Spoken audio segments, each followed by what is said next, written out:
What luck! What a miracle! One moment I was rushing into the fetid tonsils of that horrible monster.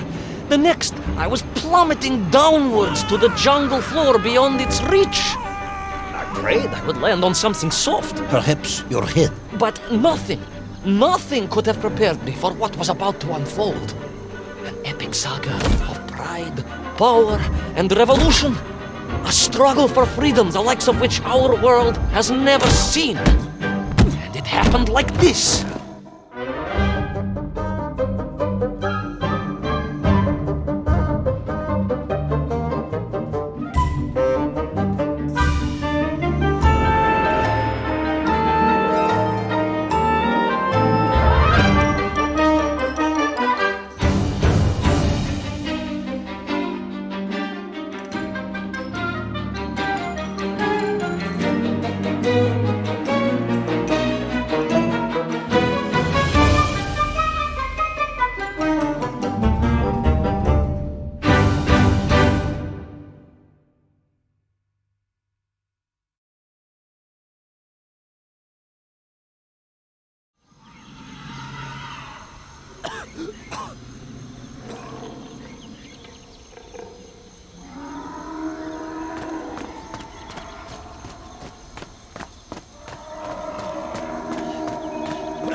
Who were those strange, gentle monsters who towered above me?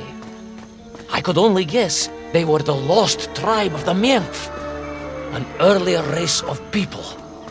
But why were they so fearful of those ancient gates that lay just beyond their village? And why did they seem to recognize me? Why?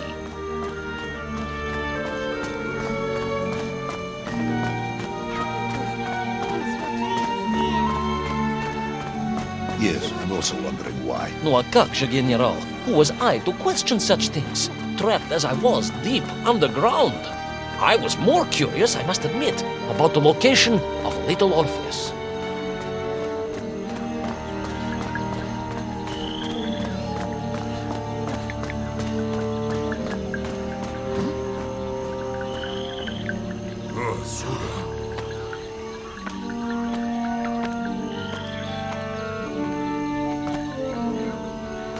You talk of a great city, a mighty power.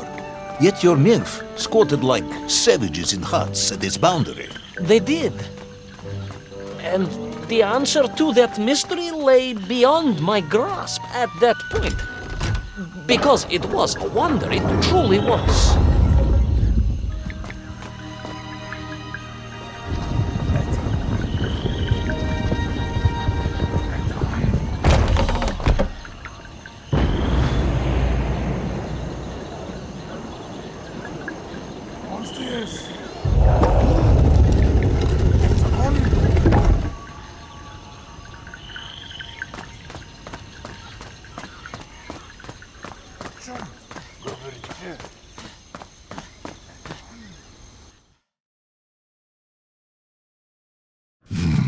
The lost city of Agartha.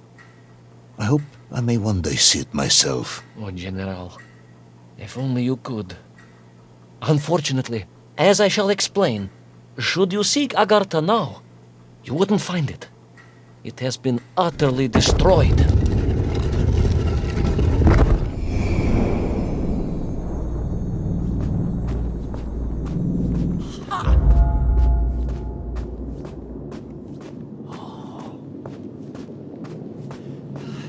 Utterly destroyed? Utterly, General, a tragic loss. A convenient loss. I imagine archaeologists weeping as I tell you. But most importantly, before we continue, you must understand one crucial fact about its destruction. Which is? It wasn't my fault.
poor, unfortunate Menkf, trapped and kidnapped and dragged away, only to return as vicious foot soldiers to some unknown tyrant.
An ancient technological metropolis, powered by a glowing resin, carved from the very earth? A glowing resin carved from the very earth. Do you see, General? I fear you are about to enlighten me.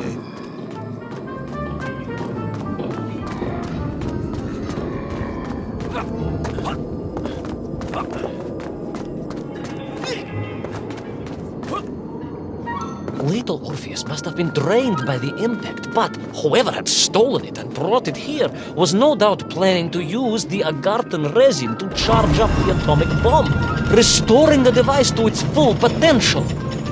What sort of man would come up with such a monstrously reckless scheme? Perhaps the type of man who has such limited understanding of atomic energy that he thinks an ancient metropolis can be powered by shiny marbles.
I am curious, Ivan Ivanovich.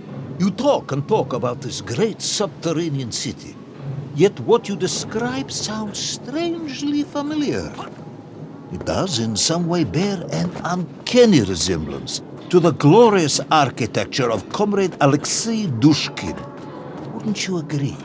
Нет, General.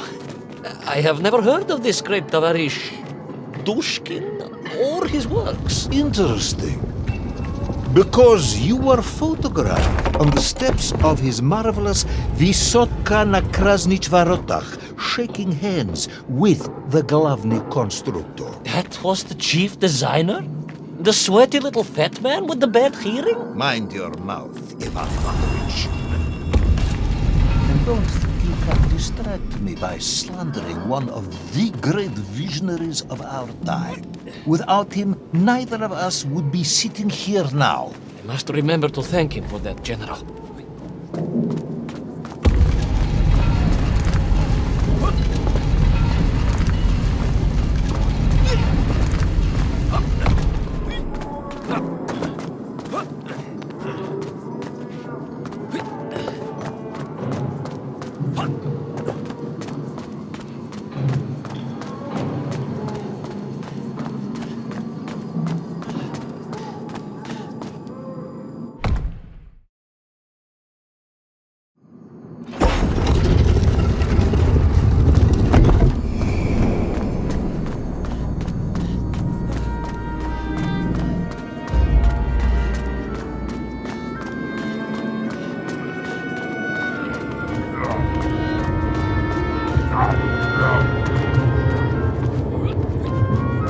Those enslaved Mink were trying to stop me.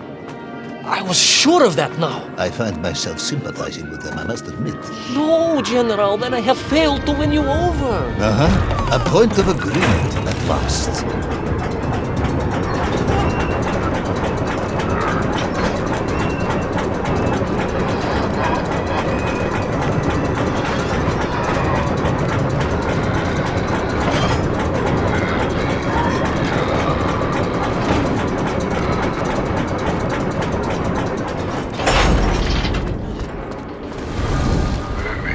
Ask again, General. Are you mocking me? That would be unprofessional, comrade. I will try harder to convince you then. It is, after all, a cautionary tale of unleashed tyranny. It is a cautionary tale of unleashed idiocy. But please, do continue.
stepped from the cable car onto a plateau at the center of the city, where a palace, a vast acropolis, stood. I was reminded of Chelyabinsk Sorok. May I ask how you know of Chelyabinsk-Sorok? My Aunt Masha was a traveling tinker who married a beef investigator from Zlatoust. She told me of a secret but wonderful city in the west. An edifice of sheer power, humbly serving the will and needs of the people. Yes, unfortunately, that story didn't end so well. No. That's what Auntie Masha told me. And perhaps that is why I was also reminded of it. Because the moment I touched the floor in that place, I could tell something was very, very wrong.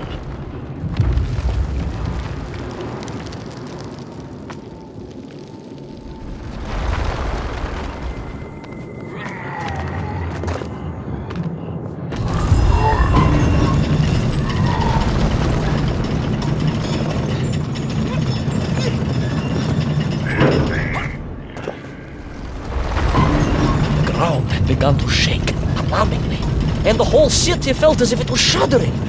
I could only imagine what I would find in the heart of the vast temple. If it isn't a giant glowing marble, I'm going to be very disappointed.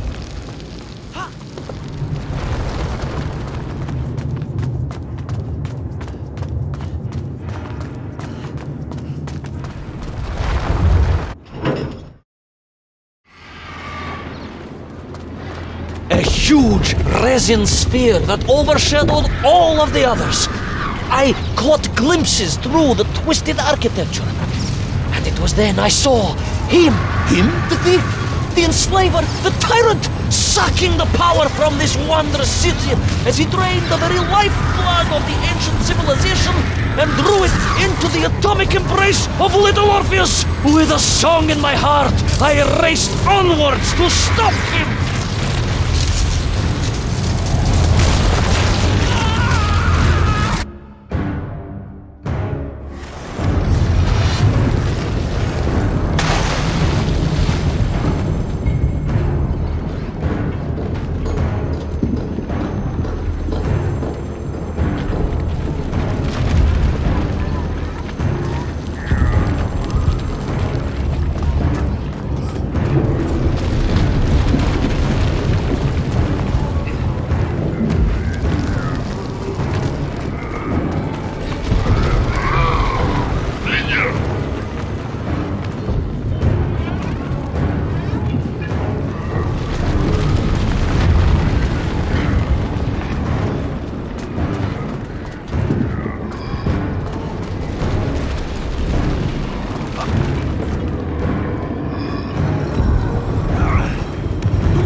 Drained of its power, the magical heart of the city cracked. It sent shockwaves through the world around me. True monster, General, willing to bring down the mountain itself upon Agatha and bury it forever in his ruthless scheme. I could not save that wondrous place, General, to my shame and regret. I resolved myself to avenge the myth, to recapture little Orpheus, and to bring that tyrant to justice.